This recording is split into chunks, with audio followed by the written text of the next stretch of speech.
Hello, everyone. Welcome. This is Matthew here with Crescentville. We're taking a look at a 1995-1996 Michael Jordan scoring kings. And we've sold some other ones in the past that are the hot packs. And I'm trying to determine if hot packs are more common than the non-hot packs. I'll put some information into the article. So if you're reading or watching this on YouTube, feel free to cross-reference the Crescentville website and check out. You can search this kind of specific card, search Michael Jordan, go through the whole sports cards category, and find out which a little more rare. Ladybug the Chihuahua is here to help with some additional inspection of the cards. She needs attention, even though she just got a walk about 5 minutes ago. We'll just go ahead and put the camera on her real quick. Where are you going? Hey, where are you going? I thought you were going to help me grade cards. You going to help me grade cards? You going to help? Big stretch. Whoa, whoa, whoa, whoa. You gonna help grade cards or not? You gonna help? Okay. So that's Lady the Chihuahua. She makes special appearances in some videos. There she is. So the card I have sold before and graded before, I gave it an 8.5 before.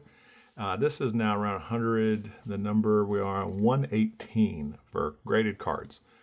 Getting to 10,000. So just prepare, strap in, get ready. There's going to be 10,000.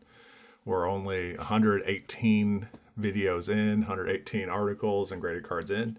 We got a lot to go. We got a lot of experience before we get to, I know you just got a WLAK, so you trying to get another one's ridiculous. We got a lot of room before we get to mastering the skill of grading. And not only that, I was looking at a back of a Beckett kind of, they have these grading things where they, when you hold your card, they'll put like a piece of sticker on the back of it. So Beckett has it, and I kind of wish I had this as well, a second pair of eyes.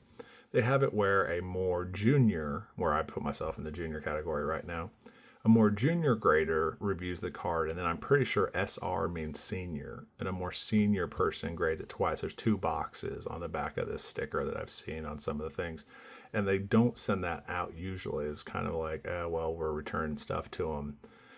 So they put stickers on. I don't know if they even meant to show me that, but they do go through 2 rounds of review. Maybe people already know this, but I would like that due diligence in the grading that we do here.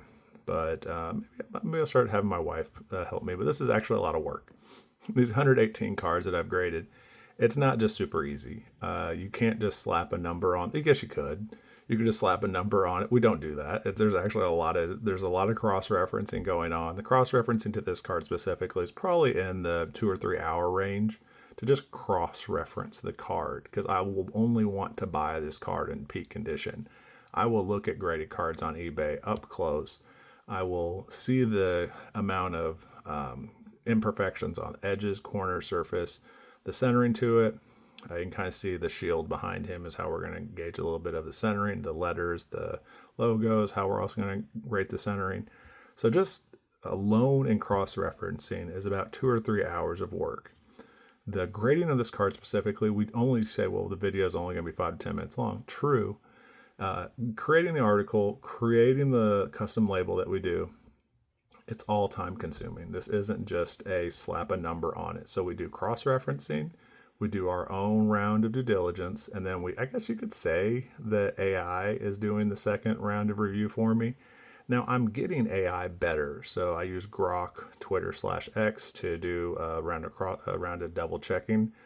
But in the end, it's still an imperfect system. So if you use AI to kind of check your cards before you send them off, just in the back of my mind, know that like even when you get these high definition photos, I put about 6 of them into each round of review with the AI tool. So just know that like there's still imperfections after all of that, like still getting it kind of refined and as accurate as possible. And I'll be telling it like as it's giving me grades, and I'm like, I cross-reference this to other grading companies. Did you cross-reference it? Because it looked like you just maybe made this part up. And it will tell me sometimes, yeah, I did just make that up. And I'm like, well, AI, you have to properly cross-reference it to be able to give me the most accurate grade. And not just one grading company, as many as possible. So I find that to be the source of truth.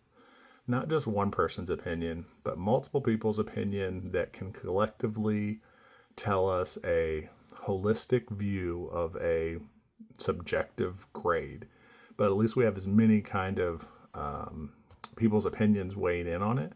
So this card specifically, I graded the Hot Packs version. I think at an 8.5. And the buyer, they loved the packaging that I sent to them on eBay. They loved it. They gave a great review. Thank you for that review if you're watching this again. But, you know, as I don't know what number that one was. It's probably in the 40s, 50s, or 60s. So as I am at 118 now, and I have graded, you know, over 100 hours of grading, I can sit here and kind of objectively say my cross-referencing, and we'll definitely pump this through AI and see what AI says. This card leans more towards an 8 than an 8.5. And actually, I'm really tough. I'm torn. It's the bottom edge on the back that has the most wear to it. So I'm in between an 8 and an 8.5 after reviewing this for already probably over an hour, even before we get to the video. And I really would like to hear what the Groq tool says. For my centering, I think the centering is probably a 9 to 9.5. So we'll go and say centering. Let's take a look at the back. Like, there is a little bit more room. So that anchor point there is pretty clear of how much room is from the logo to the right side of the card. And that's also the amount of room pretty much from that Kings to the top. It'd be nice if we had an anchor point. Here we go. So there's a little more room from that left side of the card to the top. And there's also less room there. So when I said 9 on centering, I'm going to stick with a 9 on my centering for this card. Okay, so surface to the card, I think maybe there was 2 copies I've graded. I don't have to double check my records. But the surface of the card kind of feels like there could be some, you can kind of see here at this angle, somewhere to the surface of this card.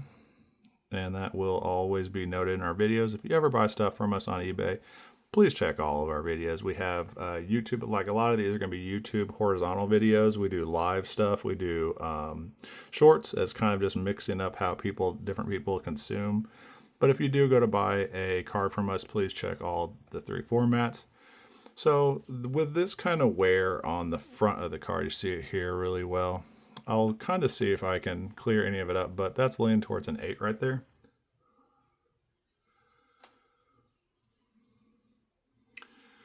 And I've seen several of these cards now, so that does feel like an 8 on the surface of the card. So we have a 9 and an 8 so far, so we're in probably like an 8.5, and that is probably where I'm going to land on it. Corners, 8.5 on that corner, 8.5 on that corner, 9, 9. This corner, probably 8.5 to 8, 8. Yeah, 8.5 on corners. So the edges will probably be in between a 7.5.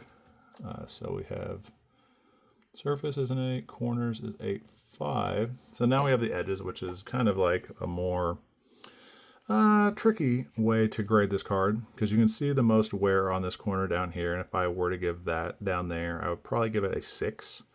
But now my other edges, that's probably like an 8.5, 8. That's probably an 8 and a 6, averages out to a 7.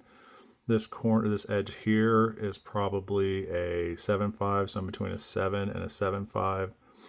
This is probably an 8, so I'm between a 7.5 and an 8. This edge is a kind of an 8.5. 8.5, so I'm in between an 8 and a 7.5 right now on my edges. This is probably an 8.5 to a 9. Leaning towards an 8 on the edges overall. So that's kind of the hard determining factor, is like when there is technically 8 different edges and 1 out of the 8 has wear to them. I'm landing on an 8 for my edges. Now, other people might have different opinions on that, and that is completely okay.